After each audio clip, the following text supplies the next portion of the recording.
What's up, everybody? Welcome to the final round, back nine of the Greater Tulsa Open, brought to you by Innova. This is B Square Commentary. I'm Braden Teasley, joined by the great Brandon Cawthorne. The great. That's an awful lot of praise from you. I figured you just called me daddy. We're at Haikey Creek Park on the back nine, going into hole 10. We got to thank the sponsors for making this event possible. Got Coral Swimming Pools, Innova Disc Golf, and 1100 rated. This turned out to be a phenomenal event. I think Shills was a big part of that as well. That's a big sponsor to pick up for an A tier. The TD Tyson Jones, he always puts on a good event. And then we've got the Disc and Dills crew who's out there catching every shot for you guys to be able to enjoy on some post-production coverage. Yeah, like Brandon said, this event has been great. Haikey Creek has, in my opinion, never looked better. They've got it looking great for this tournament. And this is our card for the back nine. We got Carter Ahrens, 1020 rated. He's had the lead for the whole event. And I think this man is trying to catch him. Yeah, Jonathan Fletcher, he's been solid for a long time, and he's leveled up his game, in my opinion, over this last season or maybe two. Caleb Bruce, he's a local out of the Pawhuska area, hangs out with Avery Jenkins quite a bit, as you can see in his throwing style. And Fredy Meza, who is always solid. Yeah, he's so smooth, so fun to watch. If you didn't watch the front nine, I'd suggest going back and watching it because he provides some excitement. All right, hole 10, second hardest hole, so I'm guessing hole 1 was the first hardest. 480, you're looking to throw a putter turnover or sidearm or flex shot to land about here. And then you kind of just pick your poison, take this right side wide or down the tunnel. And then there's these last guardian trees, and it's on a bit of a hill and elevated, so scary putt to run. Fredy is going to take the backhand turnover. And he hits something a little bit early, just a little bit tugged. He's going to be in scramble mode for the rest of the hole. Jonathan looks like he's going putter here. That was wide. I couldn't tell if it ticked the tree, but he ends up in a pretty decent spot. I prefer to be a little further than that because it opens up the backdoor hyzer, which is the cleanest line to the basket. Caleb's going with that turnover here, and this is a little overturned, but as long as it gets up there, this is fine. That's the spot I'm talking about. He'll have the back hand hyzer from there, which tends to work out pretty well. And this putter that Carter's been throwing all weekend, something late, but... Ooh, Andy's going to be pinched up behind that tree. That's a little bit unfortunate. It was a good shot for 70% of its flight. And it wouldn't be this hole without some forehand rollers. And he squared up the skinniest tree on the fairway. Carter going forehand roller as well. And look at this. Oh my gosh. He has salvaged himself a birdie look from not a great spot. That's really good. Fredy going this flex right at it. Knocked down, but he's got a long look. Yeah, that's a little bit scary. There is the drop off behind the basket that can put you into some tough spots with the trees. The way that they're aligned. Caleb's taking this wide hyzer. It'll always get you a putt, but you don't really park it that way, but he's up there in the circle. Yeah, I guess I don't think about that. 30-footers I'm completely fine with. I don't know, you might not be. Yeah, some of us think differently. Jonathan, a little inside there. He's not going to be happy with that effort. He had a pretty doable shot to get himself a much shorter look. And I think that's that. Fredy. This is for his par, yes. So he's going to give it a go. And he squeaked down a little bit. We'll see what he has on the comeback. Caleb, this is for his birdie. And if you air this past, like you said, it does slope off. And he makes good on it. But yeah, that's solid. Carter, miracle birdie look. And he connects as well. That's such a good birdie. Yeah, he's thrilled with the birdie after where his drive ended up settling at. This is kind of that obstructed putt I was talking about. Fredy's going to be in the mud as well. and to use a little more arm and less legs than you normally would. Jonathan cleaning up the par. Fredy just tapping in here. Double bogey. Yeah, that's frustrating. Yeah, and it shows you why that hole is hard. I mean, bad tree kick and then a couple missed putts, it gets away from you. All right, we got hole 11 brought to you by Knockwood Park. Knockwood's one of the 5 best courses in Kansas. It's technical, beautiful, and it's definitely worth the trip. Hole 11. This hole is very straightforward. It's the easiest hole on the course.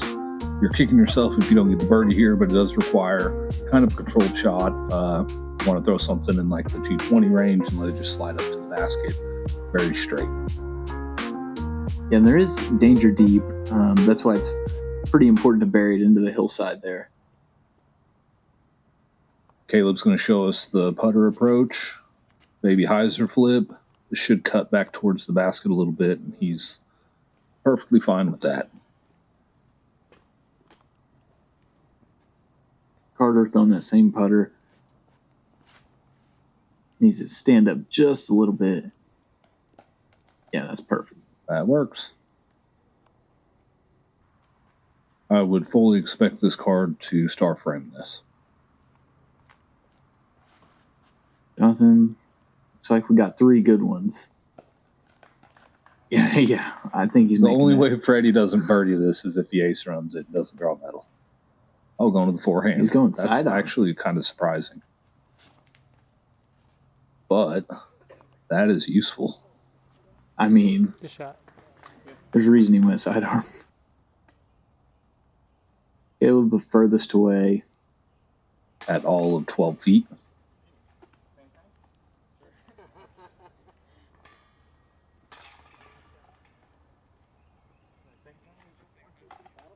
So are you going to say it or am I going to say it? I think you can say it. You want me to say it? Yeah. Okay, it's a star frame, otherwise known on disc and deal coverage as a full constellation. Drop in for Jonathan. Completes the star frame. We would expect nothing less from the boys. This is the real deal right here. Pushing that left side right into the hill like we talked about. And a leaner. Does that work 2 points? I think 3, actually. All right, we got hole 12, par 5, 688. This first landing zone plays as an island, so you have to land on here. There's OB left, right, long. The drop zone's over here on the right side. It's pretty favorable, so you can save the par or birdie like TJ yesterday from that drop zone, and then you're looking to land somewhere in here and scramble for your birdie. The second landing zone is all about just getting across. Once you're across, you can kind of work your way up there. Yeah, I'd say the left side's easier than the right on the second landing zone. That is dangerous. He is out of bounds. He kicked across the line that's over there. He'll be going to the drop zone, throwing his third. And this was perfection yesterday. Looks a little left today. Oh, he Gets away past with him. it. Yeah. So he'll still be able to advance to the second landing zone if he chooses to. Jonathan, this looks cured. As long as it's not up against a tree, it should be good. Yeah, he'll be able to make something happen there to eat up another 300 feet of the hole. This is dangerous. Oh, it gets Squeaks around just it. by it. Yeah, that's great. He's going to be a little pinched off, but be all right.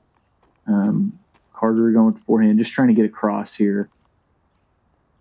I don't know where that went. It looks like it landed just in front of the short tee pad. So there's not an OB line for the second crossing. It's playing just as surrounded by water. I think there is the one just short of the path, but like you said, anything past that, it's just water. So like we saw yesterday, an unplayable lie. This is the drop zone shot. He's being kind of aggressive with the hyzer flip up. This is as good as you can throw it. Gosh. He's turned around the catch cam. Oh my gosh. I haven't ever seen the backhand work that well. That's something special there, Caleb. Fredy going the forehand turnover. This looks great. Yeah, he's a big forehand guy. He throws them all the time for big distance. He's a big guy. Big guy. Carter. That was tight. Squeaking by. But it's looking good for the birdie. Yeah, it'll work. Jonathan playing this hole how you're supposed to. That might go in. Give him a little bit. Oh. Hit the tree. It's a little long. That tree may have actually been good. That thing had some pace on it still. Fredy. Got a long look here. Yeah, he'll settle for that. This would be an insane birdie. Oh, just a little high left. Still a ridiculous shot to get there with the backhand from the drop zone. Yeah, and the fact that we saw 2 looks for it in 2 rounds is pretty crazy. Carter yanks that one a little right. It's like what we saw in hole 5. I thought we weren't talking about that. I forgot. He makes good on that one. Get away with a par. Jonathan, good birdie there. There's a birdie. So they are knotted up again, right? Yeah. Caleb cleaning up his par. Like we said, the drop zone's pretty favorable, so if you do go OB on that first shot, it's good to get up and down.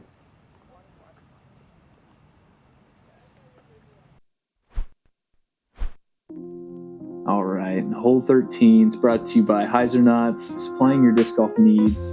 Reach out to Chris Smitty Smith today.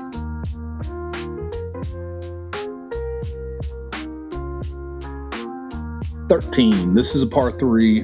This is one that you really want to get. It's not very difficult, kind of middle of the pack. The backhand turnover plays well. The distance isn't the issue. It's going to be controlling the distance and the angle to stay clean in the fairway. There's a left forehand where you got to ride hyzer the whole way, and then there's also a straight forehand that some people take. I imagine we're going to see a bunch of backhands here. Yeah, this looks great. Oh, he tried to lean it again. He likes that real deal rollback. He does. Fredy going the inside side arm. Well, of course he's going to prove me wrong. That's up there, edgy one. Brucey with the backhand. He's really good at this shot. Oh, just a little inside, but gets away with it. Oh, yeah. That'll be... the roller. That's what that is. Carter, I don't know how many holes we've seen this disc on.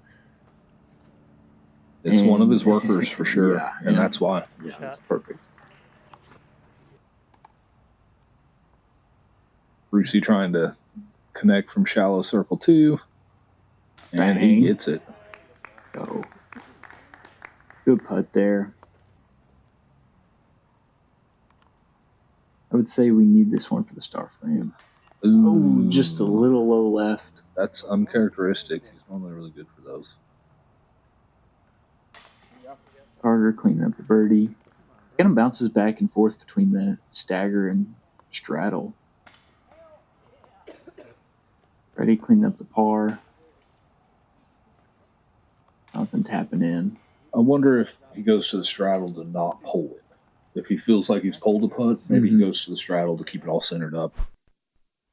All right, we got hole 14, 353. There's OB all down this left side in this rough. You're looking to just throw mid-range, maybe fairway, just throw it on hyzer and never really let it get flat, and just get around the corner here. It should be a pretty stock shot for these guys. Your mistake is just missing inside and going OB. Or pulling it. Is still in bounds there, but definitely not a birdie from there. It's looking good. If it stretches a bit, it does. Perfect. And oh my. Hole hit. This card's just giving us all the highlights. And why not? It's final round. Let's get excited.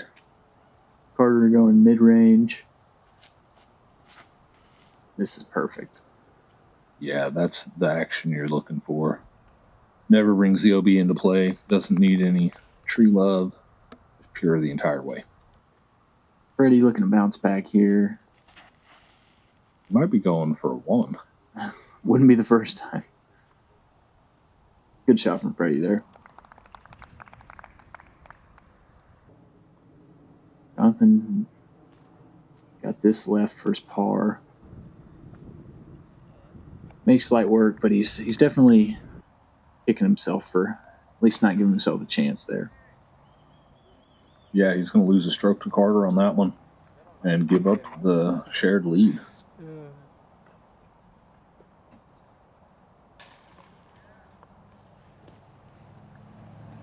And we'll eventually get to Caleb's drive.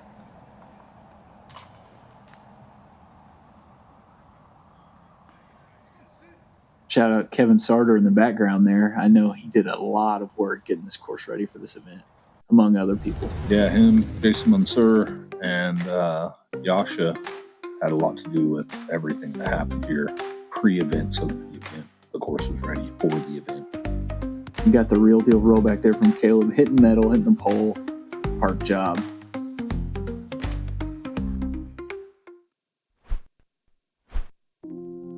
Hole 15, this is a par 4. There's a bunch of options here. A lot of people are just going to throw straight up the middle here, a bit of a hyzer flip, fade out to the left.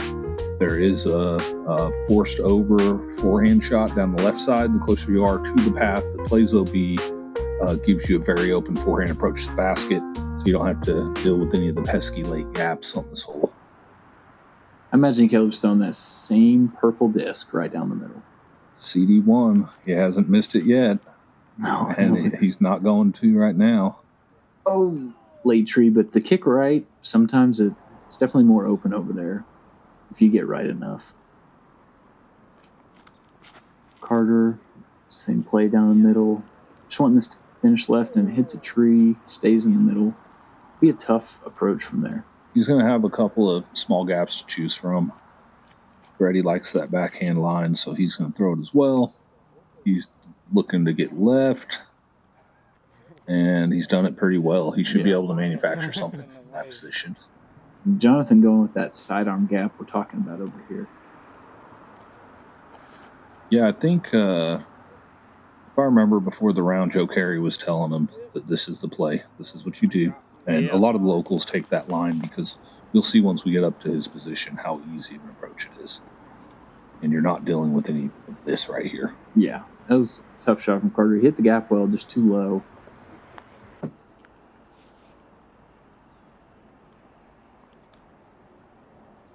Fredy had a couple trees to contend with, but... Ooh, I don't know if it skipped. I think it might have hit the last tree. Caleb got right enough. I think that might be his Spider-Man disc. Well, that's a putt. He's going to be at edge of circle to the elevated basket. And this is what Brandon was talking about. If you get over here close to this road, it's pretty wide open upshot. Yeah, I'd say that's almost as bad as you're going to do without being super errant with the shot.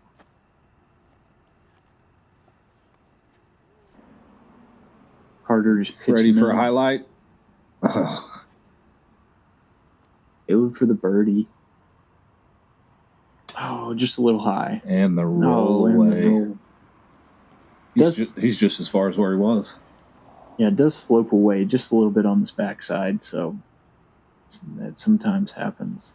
Yeah, look at the top of that basket. Caleb, he's not a tall guy, but he's 5.5 foot tall. Top of that basket is up there at like 7 feet. Yeah. Jonathan for the birdie. Good putt there, and I think this will tie it back up.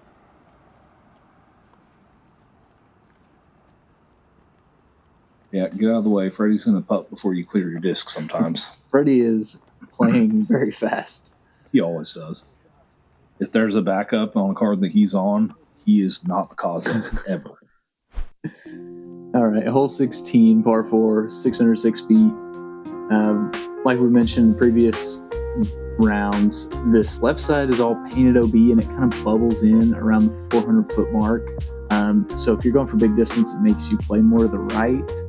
And then the basket it is surrounded by OB, but it's mid-circle too, so you have plenty of room. We got a tie at the top. They've got a little space between third place, unless somebody on a different card has made a push, but I don't think that was the case.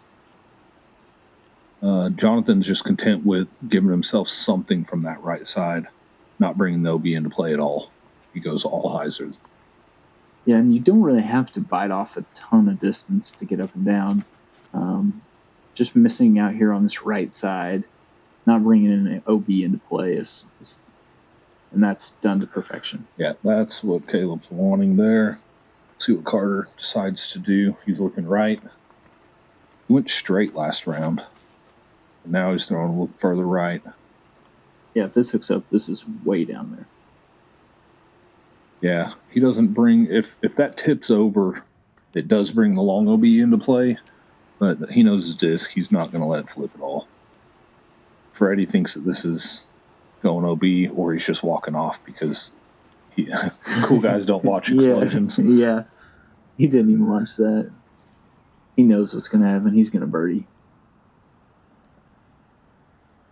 And he's a little short, have that one tree to contend with, but Jonathan going with the sidearm. This plays well into this. Was that an FX3? FX2. FX2. Hanging it wide. Yeah, I don't know Prodigy discs very well, folks. You know Millennium, though. And he puts that middle circle one. This is one of the easier holes on the course, so lead car's definitely looking to star frame this. This is looking good. Long enough. Right there for a tap in. We'll finally get to Carter's drive. Just got the backhand straight at it.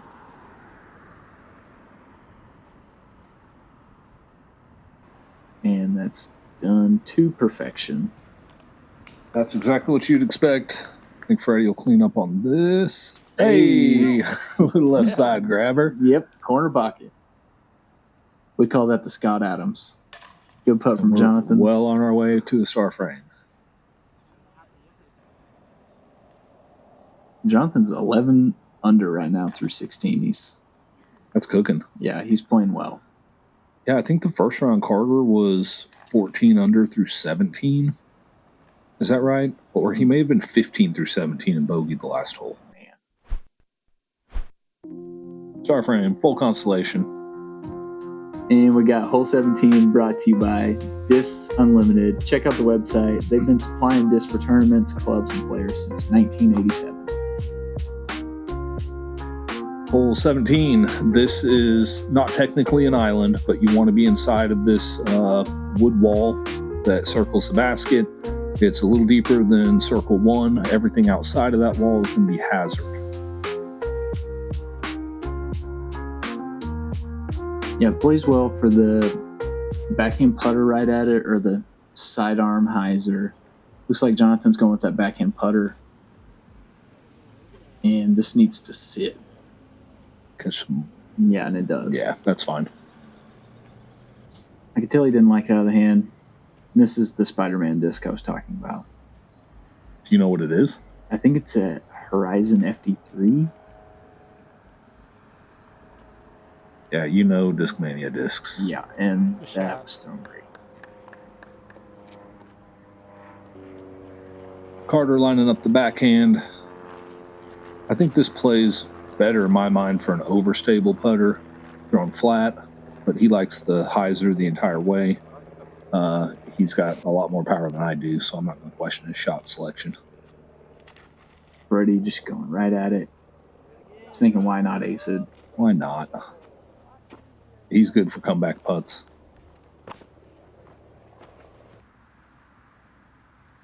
Fredy, last one was low left. We can make the correction. Oh. If he was only a couple inches taller, I think he would have made that one. If that basket was shorter, even. If it was a headwind, he would have made it. Jonathan for the birdie. Sneaks it connects in. on it. Assuming Carter makes his putt here, we should have a tie at the top. Caleb makes good.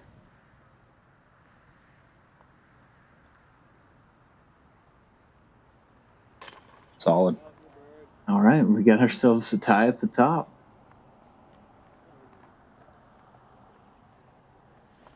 Fredy tapping in for the par.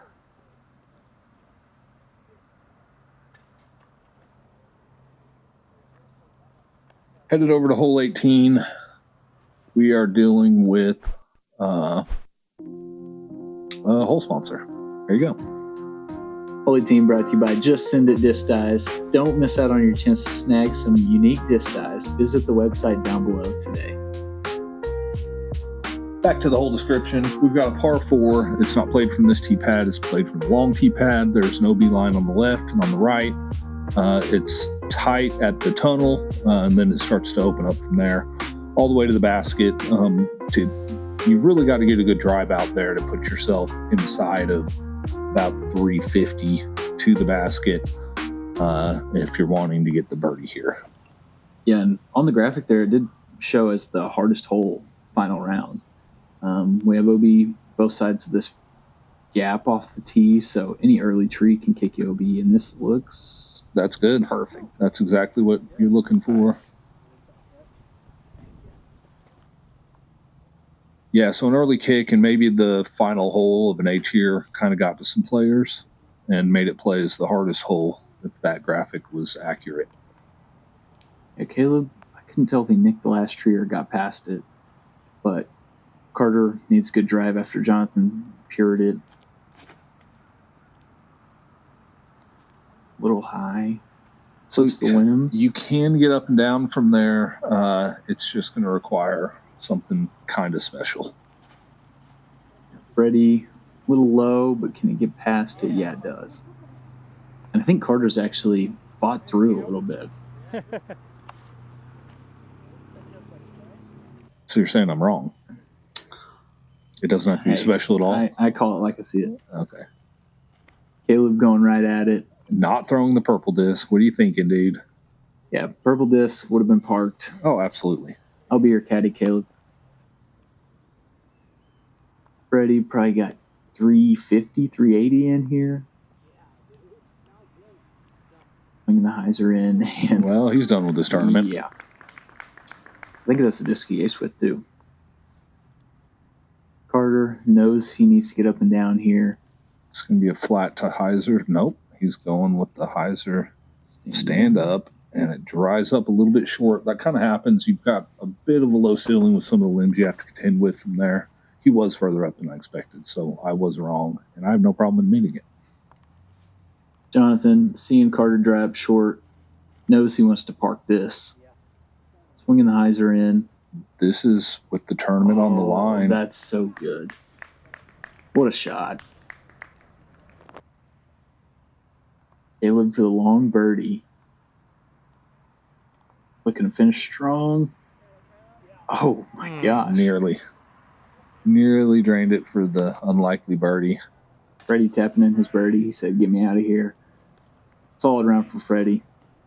Yeah, Caleb's tapping in. So the reason for this is because on the front nine, if you hadn't watched it, hole 5, there was a question of an OB line that was not marked on the course but was described in the OB description, and they are trying to figure out what's happening here.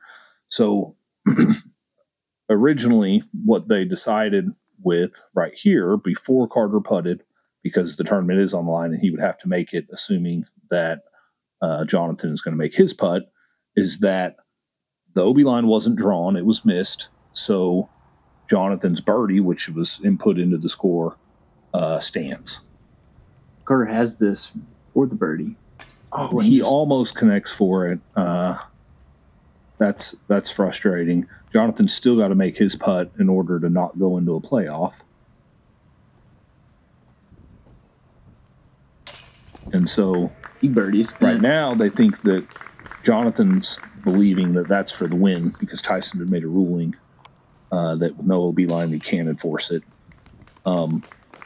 After this, there's some more discussion that happened, and they decided to go look at it. People started crowding around. Some people were complaining. Some people were saying that the hole could have been played wrong by several people, because I think in round 2 we saw Logan Harpool play it as if it were OB because he just assumed that it was, like most players would, and didn't read the rules. So ultimately what ended up happening is Tyson called the PDGA, and they ended up scrapping hole 3, gave everybody pars for the entire event, which I think was probably the right move. But that does end up giving Jonathan the win overall. Yeah, and as you can see here, Jonathan, 12 under, super hot round, gets the win. And yeah, kind of a crazy shakeout for the tournament, but thank you all for joining. Be sure to like and subscribe, and let us know how you feel about B Square commentary.